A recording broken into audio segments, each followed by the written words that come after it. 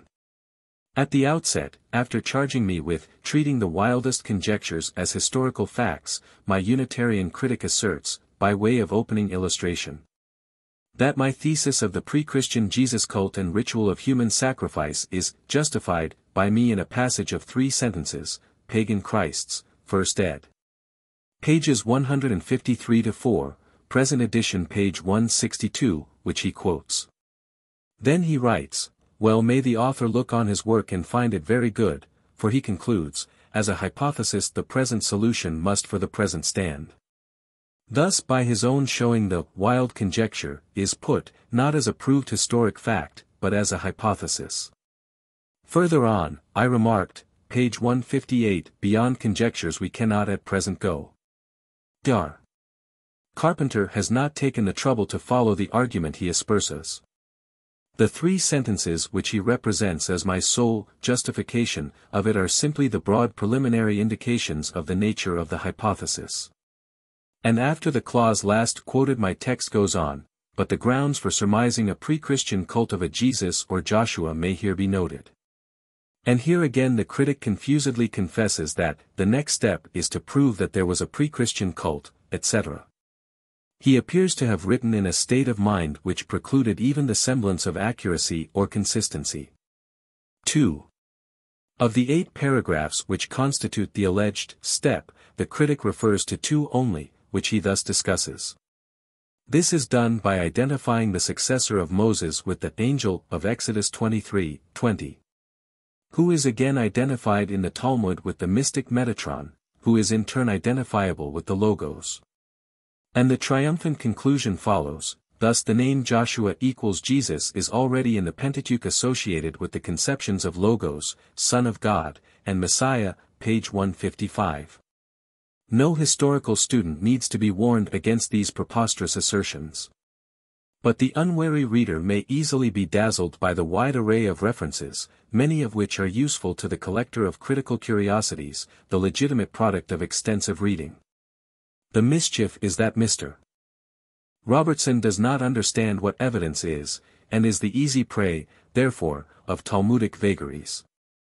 The latter paragraph is truly interesting as a sample of logical chaos. In his passion, the critic, with his self-certified sense of evidence, has lost all hold of the issue.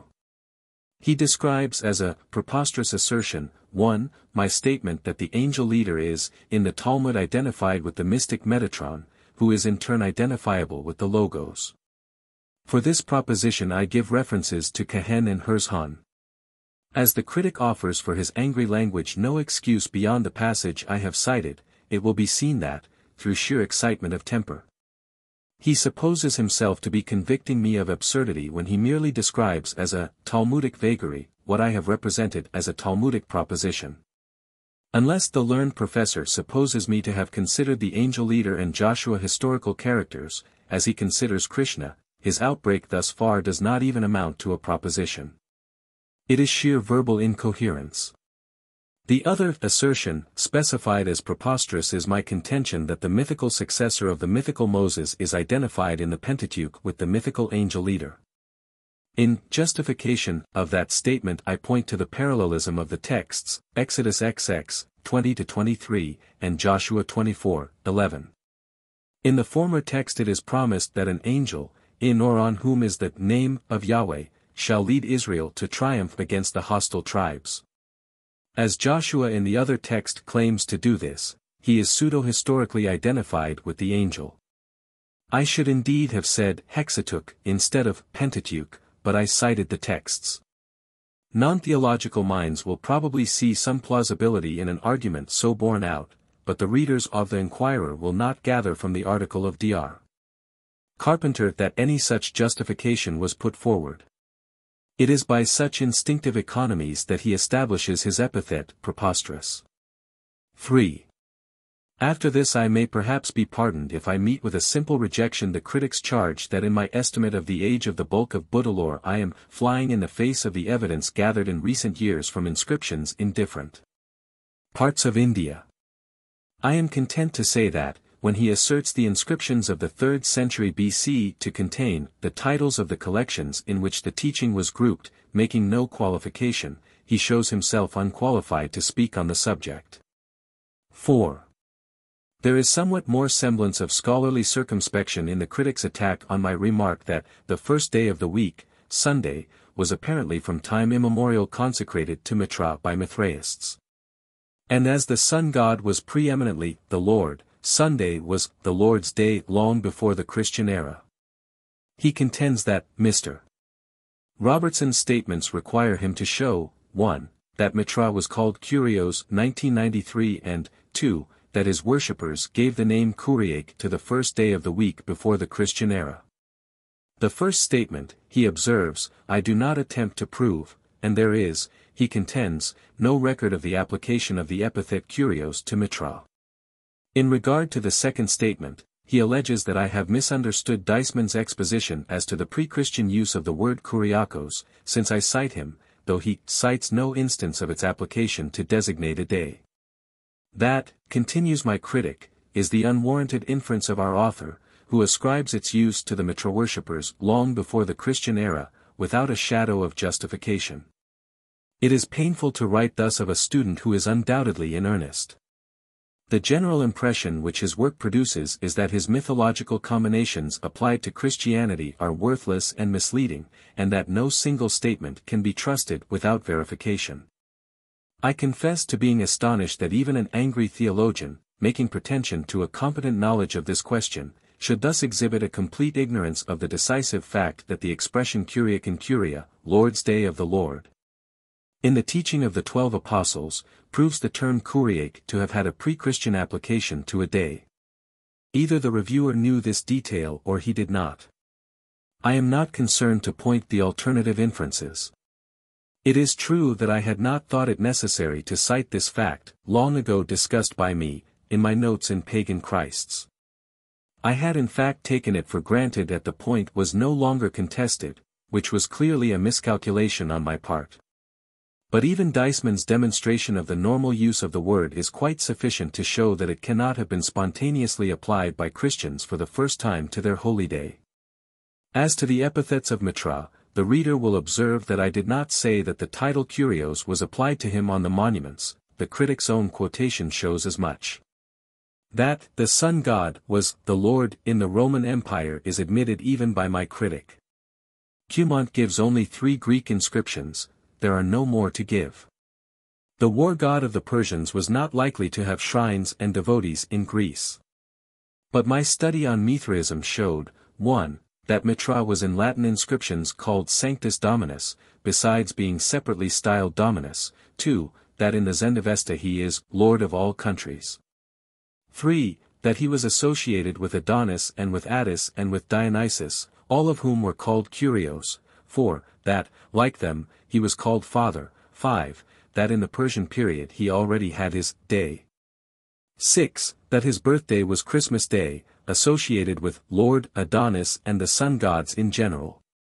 Thus in such a syncretic cult, in such a syncretic age, when the first day of the week was habitually named the Day of the Sun, the popular ascription to Mithra of the title of Lord in the Greek-speaking places where he was worshipped would be a matter of course, even if it did not figure as one of his monumental titles in Greek. The title of Lord for the sun god was primarily Semitic in the Eastern world, e.g. Baal, Adon, and Marnas, all meaning Lord, and the Mithraic cult in the East might possibly abstain from an official adoption of Semitic usage, though we find Mithra called despots in Porphyry. But popular usage could not be so restricted. The view of my academic critic appears to be that while Jesus, described as among other things the son of a carpenter, was naturally and normally styled Kyrios, the unconquered sun god, would not be. And that, while Latin-speaking worshippers called him Dominus, Greek-speaking worshippers never called him Kyrios. I leave such curiosities of scholarship to collectors. It may be worth while to inform lay readers, in passing, that Kyrios is the normal New Testament word for master, and is today the ordinary Greek equivalent for Mr. But the essential point is that, as I asserted, Sunday was the Lord's Day long before the Christian era. And that Sunday had also been Mithra's day long before the Christian era, Mithra being chief of the 7 planetary spirits associated with the days of the week. Where the term Kuriake was current for the chief day of the week, it would be used by the Mithraists as by others. Cumont again and again affirms that the dies solis was evidently the most sacred of the week for the devotees of Mithra. But I did not assert that the term Kuriake was used by them long before the Christian era.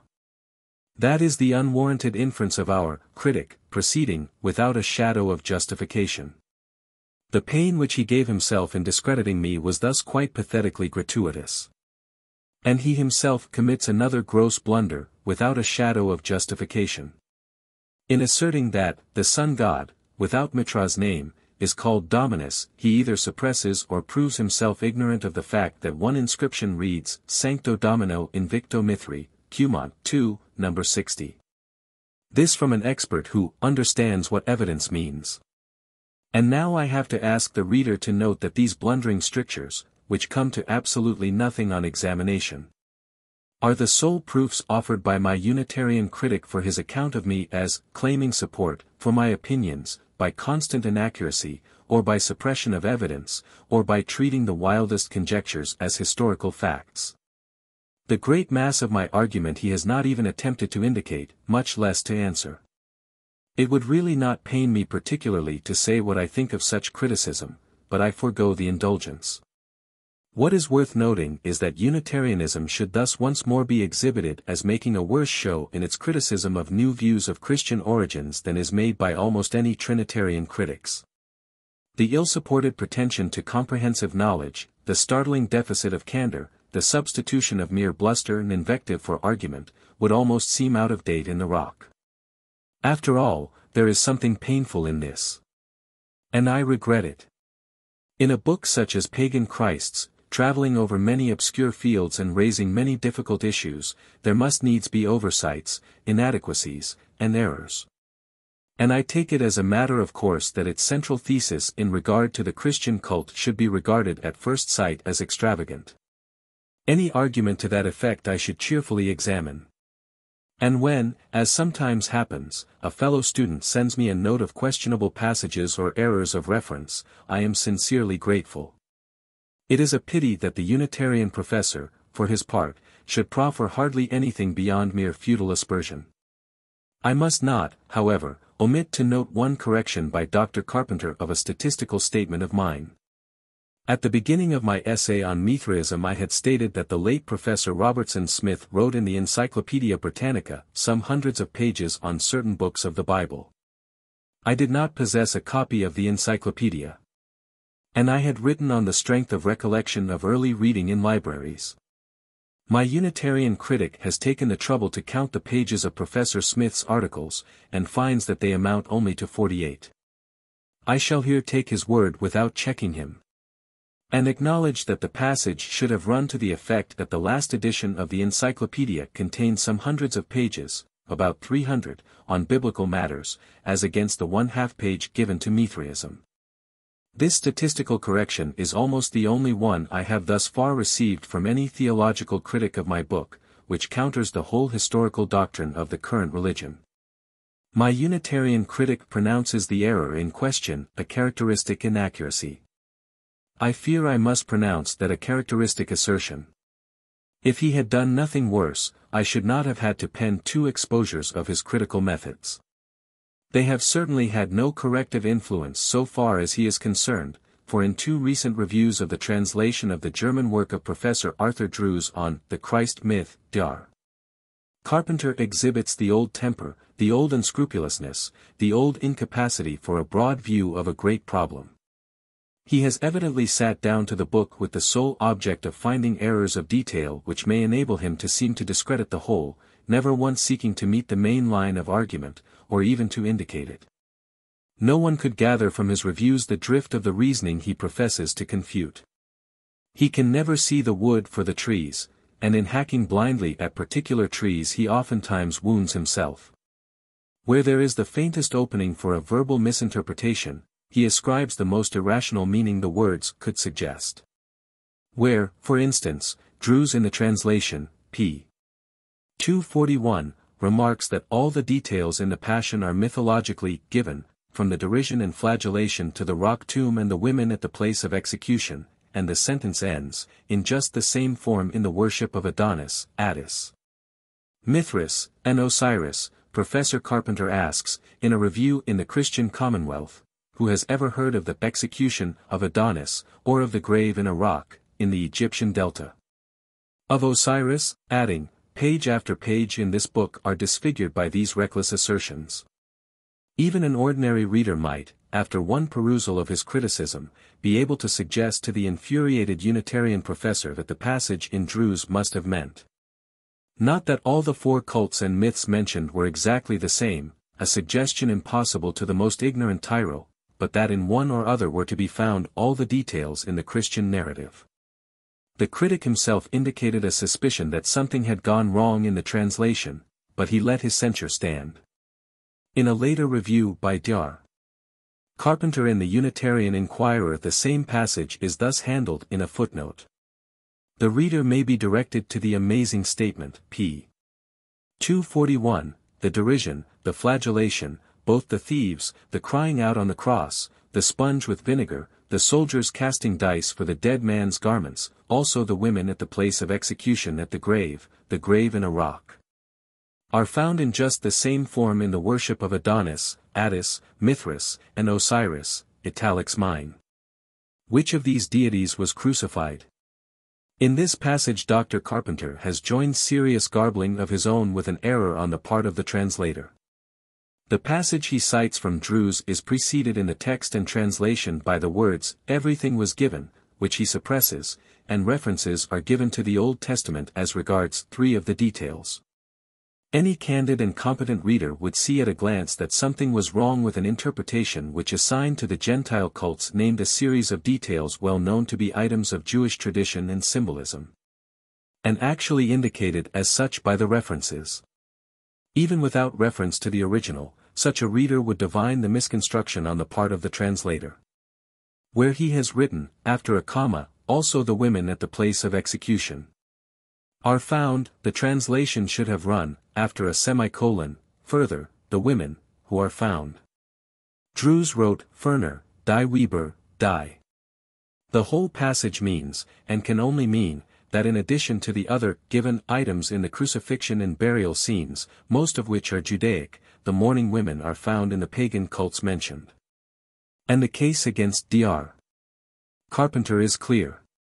He has mentioned in a footnote that he possesses only the first German edition of the Christus myth, not the expanded third, from which the translation is made.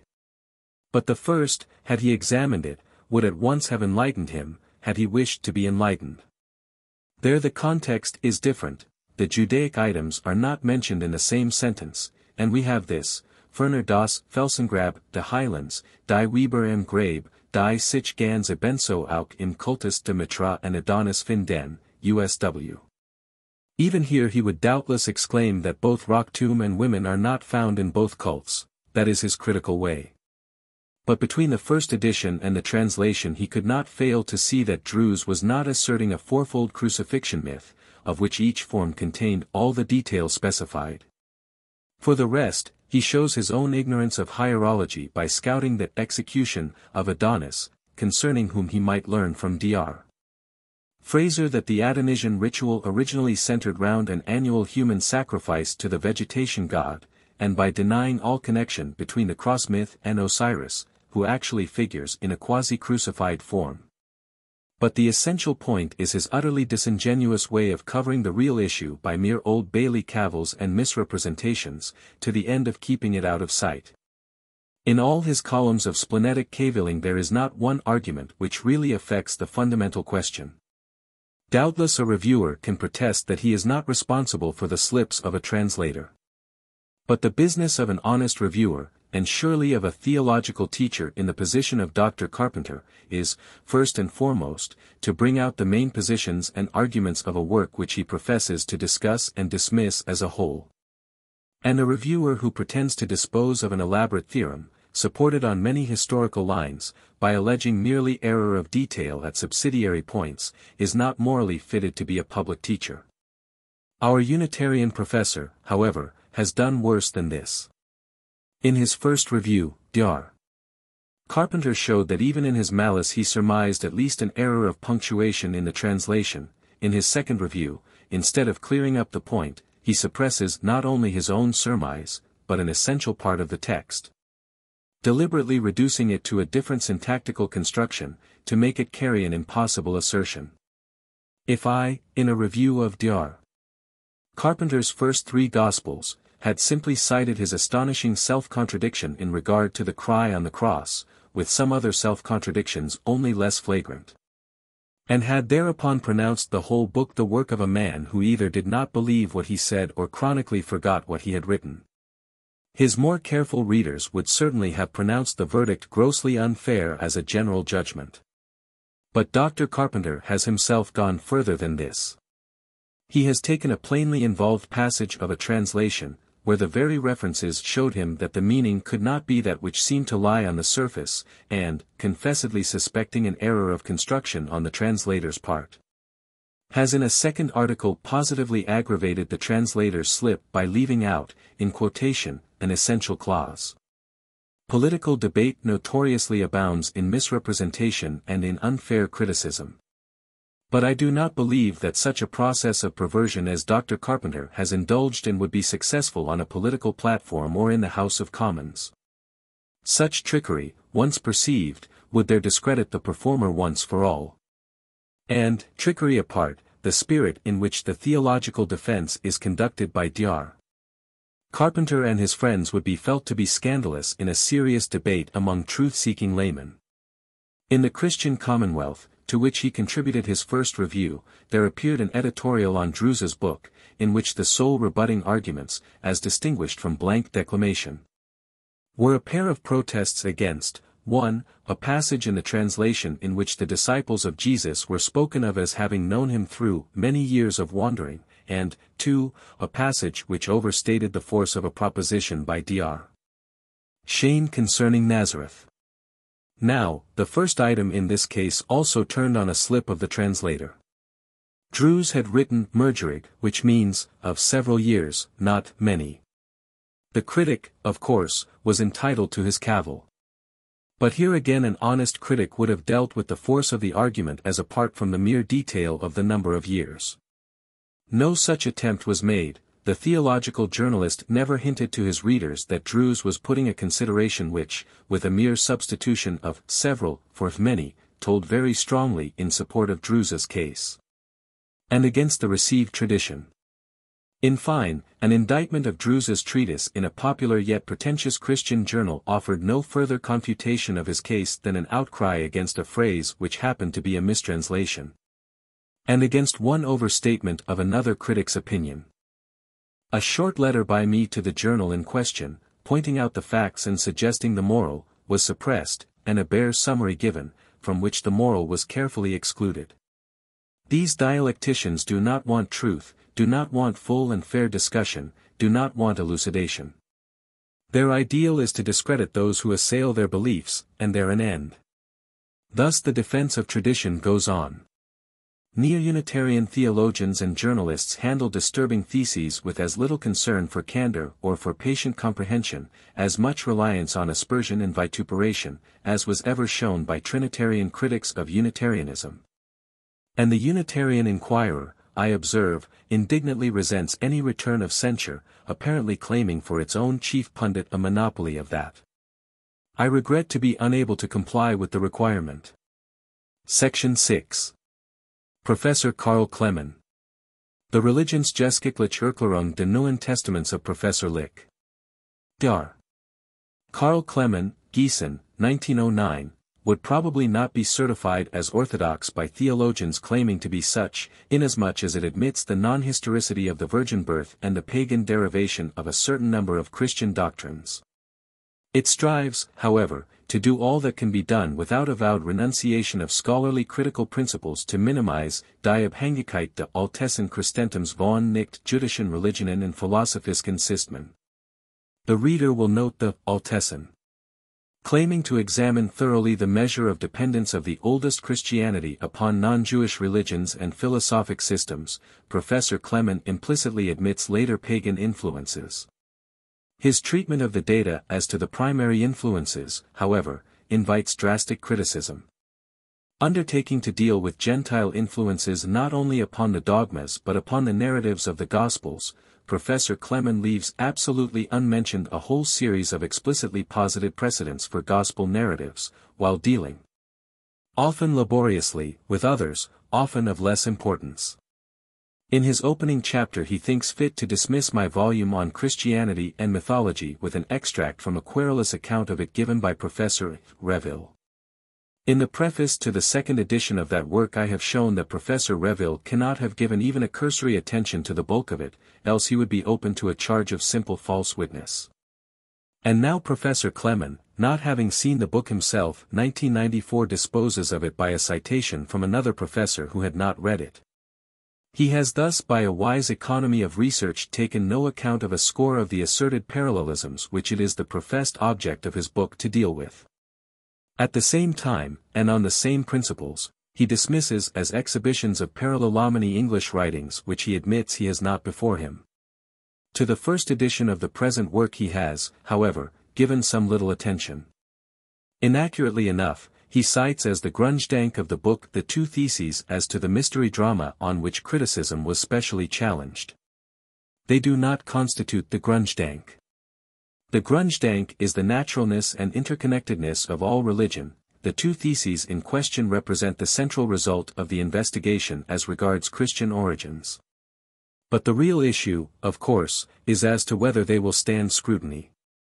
At this point, again, Professor Klemmen practices economy of effort. He takes some trouble, indeed, page 143 square, to affirm in detail that the Asiatic and other analogies to the Crucifixion are non-significant. But on the central thesis as to the mystery drama he is satisfied to offer the single proposition, that the Passion story was originally composed as a mystery play does not follow from its dramatic character, it is in essence certainly historical.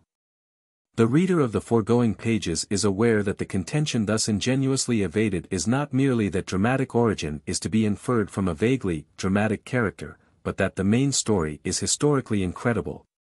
And that a variety of details, material and literary, can be explained only on the drama hypothesis, their presence being unintelligible on any other.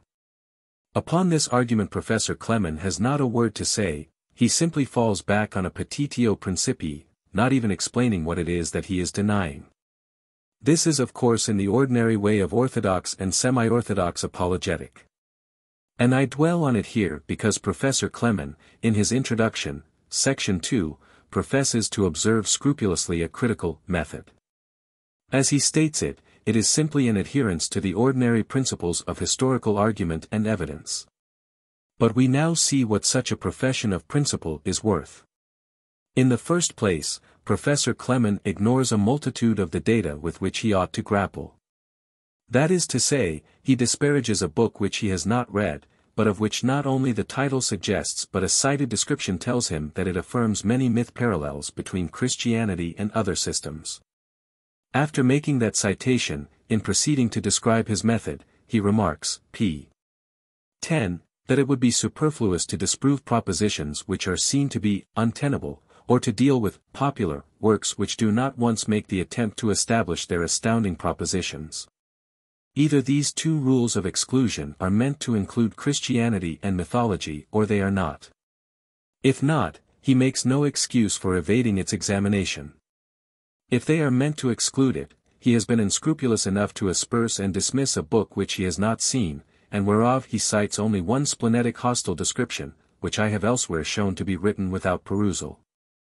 Such are the ethic and character of Professor Clemen's real method.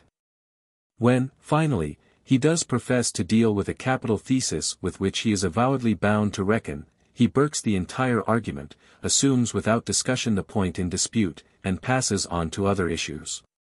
His profession of method is either a dialectical sham or an exhibition of failure to understand the nature of argument. I have limited my criticism to Professor Clemen's handling of my own books. But anyone who follows up his handling of the positions, among others, of Gunkel and Jensen will there find a similar tactic of begging the question wherever that course is the most convenient. If this is the best that the professional theologian in Germany can do to meet the anthropological and hierological analysis of Christian origins, and I understand it is thought to be adequate by those who share its positions, there is nothing more to be said. The entire tactic is one of making small concessions, though even these are significantly numerous, compared with the general denials of a few years ago, and evading or suppressing vital issues.